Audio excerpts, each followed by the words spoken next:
여러분, 그저께 국회 본회의장에서 필리버스터가 있었습니다. 그날 국민의힘 지준호 의원이 해명된 안타까운 죽음을 뭐라고 표현하셨든지 뭐라고 표현했는지 꼭 기억하십니까? 여러분, 장비 파손에 기우했습니다. 미친놈입니다! 여러분, 분노를 느끼지 않습니까? 맞습니다! 검찰 권력 속에 살아온 그들의 특권 의식을 여실히 보여주는 만남이었습니다. 맞습니다! 여러분, 윤석열 대통령도 그리고 주진우 의원 같은 특권 의식 속에서 살아온 그들의 이 시대는 젊은 청년의 안타까운 죽음을 그야말로 한낱 부품에 불과하다는 그런 고백을 한 것입니다. 존경하는 시민 여러분, 1200방문을 넘은 탄핵 청원은 이런 인면수신 정권에 대한 국민의 분노고 그리고 심판입니다. 젊은 청년이 신성한 국방의 임무를 수행하다가 목숨을 잃었습니다. 젊은 생명을 물건 취급하는 주진우, 국민을 모독하는 한동훈, 그리고 막말을 자연스럽게 하는 나경원, 용납할 수 있습니까? 없습니다! 저는 결심했습니다. 시민 여러분과 함께 하겠습니다. 국민의 불엄한 명령에 따르겠습니다. 여러분이 윤석열을 탄핵하려면 함께 탄핵하겠습니다. 여러분이 윤석열을 하야시키려 하려면 함께 하야시키겠습니다. 그러나 윤석열을 용서하려 하면 용서할 수 없습니다. 시민 여러분, 저 강북구에게 명령하십시오. 여러분과 함께 움직이고 여러분의 뜻에 동참하겠습니다. 왜? 그것이 시대 요구이기 때문입니다. 왜? 그것이 국민의 명령이기 때문입니다. 존경하는 촛불행동 시민 여러분, 우리는 시대적 소임, 시대적 소명을 함께 만들어내기 위해서 이날 토요일 주말에도 이렇게 강화문 거리에서 함께하고 있습니다. 이 여러분들의 생각이 120만이 130만이 되고 150만이 되고 200만이 돼서 전국 방방곡곡에 촛불행동, 우리의 뜻, 윤석열 정권의 탄핵 이 부분에 대해서 함께 결기를 모아서 힘을 모아서 여러분 다시 한번 힘을 모아서 함께 해주셔서 감사합니다. 감사합니다.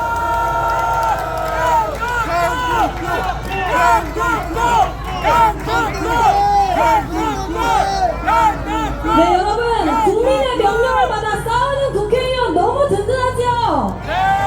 모두 다 여러분들이 광장에 나오셔서 직접 정치를 참여하신 덕분입니다. 우리 국민을 대표해서 열심히 싸우는 강북구 의원에게 다시 한번 큰 박수 부탁드립니다.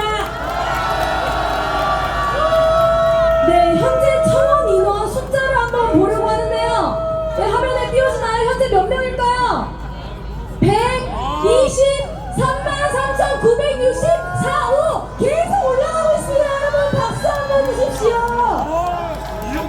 네, 아마 이 자리에 계신 분들은 모두 청원하셨지요? 네, 근데 혹시 모릅니다. 나는 맨 마지막에 막판 기세를 올리려고 기다렸다가 마지막 날 해야겠다라고 생각하시는 분이 계실 수도 있는데요. 저도 그 대학 시절에 전국을 다니면서 서명운동을 제가 받을 때 나는 맨 마지막에 해야지 이렇게 생각하다가 정작 저는 서명을 하지 못한 이명박 시절에 서명운동이 여러 개 있었습니다. 그러니까 우리 기다리지 말고요. 아직 안 하신 분들은 지금 이 현장에서 함께 청원해 주시면 감사하겠습니다. 그래서 함께 탄핵 국민청원에 함께 해주시고요. 이미 하신 분들은 주변에 서명 QR 또는 링크를 공유해 주시면 감사하겠습니다. 그렇게 널리 알려서 바로 이 자리에 촛불 집회 참석 인원을 100만으로 만들어 보는 건 어떨까요? 할 수 있겠죠? 이분들이 다 나오신다면 윤석열 탄핵 되겠죠? 네, 주변에 함께하자는 목소리도 계속 해주시면 좋겠습니다. 구호를 외치겠습니다. 이것이 민심이다. 윤석열을 탄핵하라. 천만청원 100만 촛불로 윤석열을 탄핵하자. 몰아치자. 탄핵 폭풍 본때를 보여주자. 네, 감사합니다. 다음 순서는 조금 떨립니다. 여러분들과 함께 만들어가는 순서인데요. 촛불행동에서도 처음으로 시도해보는 순서입니다. 최근 정청래 의원이 법사위에서 국민들 속을 뻥 시원하게 뚫어주고 있지 않나요? 네. 며칠 전에는 최고위원회 회의에서 대한민국 노래를 시원하게 개사해서 화제가 됐는데 가수 이광석님께서 노래로 완성을 해주셨습니다. 그 노래를 듣는 시간이 아니고 함께 불러보는 탄핵 노래방 시간입니다. 오늘 이 차례에 이 순서의 존폐 여부가 여러분들의 목소리에 달려있습니다. 모두 다 아는 노래니까 함께 불러주실 수 있으시죠? 좋습니다. 그럼 제가 탄핵하면 노래방 해주십시오. 자, 탄핵! 노래방!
통해서는 찾아볼 수 있을 것 같습니다.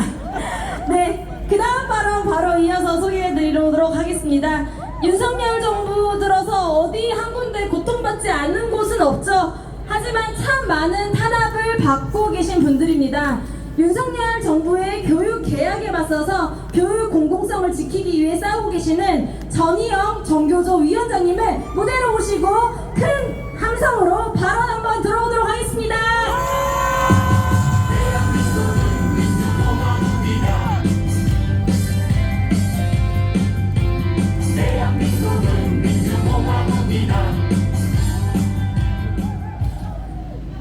이명박 박근혜 정부 시절 한 마리 해충에 비유되었던 조직입니다. 그 뒤를 이어서 윤석열이 가장 싫어하는 조직, 그래서 더욱더 자랑스러운 조직, 정교조 위원장 전희영입니다. 반갑습니다. 여러분, 4대강 사업 기억하십니까? 네! 수많은 국민들의 반대에도 불구하고 무려 수십조 원이라는 돈을 들여서 온 나라를 다 파헤치고 생태계는 파괴되고 국민들의 세금은 고스란히 그들의 입으로 들어갔습니다. 10년도 훌쩍 지났지만 지금도 강들은 녹조에 신음하고 있습니다. 그 4대강이 요즘 교육계에 고스란히 재현되고 있습니다. 디지털 시대를 핑계삼아 정부는 모든 교육 분야에 디지털 교육을 강조하고 있습니다. 총선을 틈타서 법까지 바꾸어서 AI 디지털 교육에 올해 5,330억 원이나 되는 예산을 추가했습니다. 별도 예산을 확보한 것도 아닙니다. 학생들 수학여행 가고 낡은 화장실 고치는 예산 떼어서 교육부 마음대로 디지털 교육에 때려박고 있는 것입니다. 그 돈으로 5성급 호텔에서 13만원짜리 밥을 먹으며 교장, 교감 연수를 진행하고 6,000원, 7,000원이면 되는 교과서를 디지털 업체에 무려 10만원이나 주고 매해 그 교과서를 구독하겠다고 합니다. 수업하기에 좋은, 우리 학생들 공부에 도움되는 디지털 교과서라면 말을 안 합니다. 지금 시중에 나돌고 있는 싸구려 사교육업체의 프로그램보다 못합니다. 이런 교과서를 580만 학생 전 과목에 도입한다면 천문학적인 비용이 들어가게 됩니다. 뭔가 구려도 한참 구립니다. 그렇지 않습니까, 여러분? 미국에 알트스쿨이라는 것이 있었습니다. 에듀테크를 전격 도입한 구글 출신의 엔지니어가 설립하고 페이스북을 만든 마크 저커버그가 투자한 학교로 미래학교라는 찬사를 받았던 그 학교였습니다. 하지만 결국 5년 만에 폐교했습니다. 스웨덴을 비롯한 여러 교육 선진국에서 에듀테크를 도입하였다가 교육적으로 좋지 않다는 이유로 몇 년 만에 다 철수했습니다. 이미 세계적으로 다 검증된 이런 에듀테크를 전면 도입해서 천문학적인 돈을 들여서 교육부가 추진하겠다고 합니다. 그 이유가 뻔하지 않겠습니까? 이게 바로 교육계의 4대강 사업 아닙니까, 여러분? 맞습니다! 아시아 교육협회를 만들어서 사교육업체 관계자들에게 억대 후원금을 받았다는 의혹의 교육부 장관입니다. 학교는 이 사교육업체의 실험장이 되어야 한다면서 이 사교육업체의 상품을 학교 안에서 판매할 수 있도록 하고 학생들의 수능 점수 그리고 개인 정보까지 완전히 공개하겠다며 사교육업체에 학생들의 정보를 팔아먹으려 합니다. 대한민국의 공교육을 책임져야 할 교육부 장관이 아니라 에듀테크 사교육업체를 위한 사업을 대놓고 노골적으로 추진하는 사교육 장관입니다. 사교육 카르텔 오둔하더니 윤석열 윤석열 정부가 바로 사교육 카르텔의 본거지입니다. 맞습니까? 지난 수십 년 동안 우리 국민들의 노력과 힘으로 나아갔던 대한민국 교육의 시계가 거꾸로 돌아가고 있습니다. 대한민국의 교육계획을 수립하는 국가교육위원회는 7일 독재 미화 교과서를 만든 자가 위원장이 되어서 우리 대한민국 교육을 쥐락펴락하고 있습니다. 교육과정에 생태 전환교육, 민주시민교육 다 삭제되어서 이 기후위기 시대에 생태 전환교육이 사라지고 있습니다. 폐오염수 방출 막아서 우리 학생들 생명 지키자는 서명했더니 교사로서는 해서는 안 되는 일이라면서 경찰에 우리 교사들이 소환을 당하고 있습니다. 학생들이 선호하는 고등학교에 기업의 임원 자녀를 우선 입학시키겠다면 특권 계층만을 위한 교육을 추진하고 있습니다. 사교육부는 대한민국 역사상 최고점을 찍었습니다. 교육부 장관에는 방석집에서 박사학위 논문 심사를 했던 김인철, 만신 운전을 했던 박순애에 이어서 결국 돌고 돌아서 이명박 정부 시절에 우리 대한민국 교육을 말아먹었던 이주호였습니다. 어쩜 하나같이 딱 본인 같은 사람만 곁에 있듯이 희한합니다. 참 일관된 사람입니다. 그렇지 않습니까 여러분? 대통령 한 사람 때문에 전 국민이 참 부끄럽습니다. 이런 사람이 대통령이라는 그 사실 자체가, 이런 사람이 존재한다는 그 자체가 참으로 비교육적입니다. 이런 사람이 대통령을 하는 사회에서 정의와 민주와 도덕을 가르친다는 것은 불가능한 일입니다. 그래서 우리 아이들에게 제대로 된 교육을 하기 위해서, 제대로 된 참교육을 하기 위해서 윤석열 대통령은 그 자리에서 내려와야 한다고 생각하는데 여러분 동의하십니까? 윤석열 정권에 대한 분노는 이제 탄핵 서명으로, 여기 이렇게 많이 모이신 촛불 시민의 모습으로 이제 구체적으로 확인되고 있습니다. 정권을 향한 이 분노의 끝은 결국 대통령이 그 자리에서 내려오는 것임을 우리는 지난 역사를 통해서 너무나 잘 알고 있습니다. 맞습니다. 우리 아이들의 미래를 위해서, 우리 대한민국의 미래를 위해서 끝까지 조정합시다. 투쟁!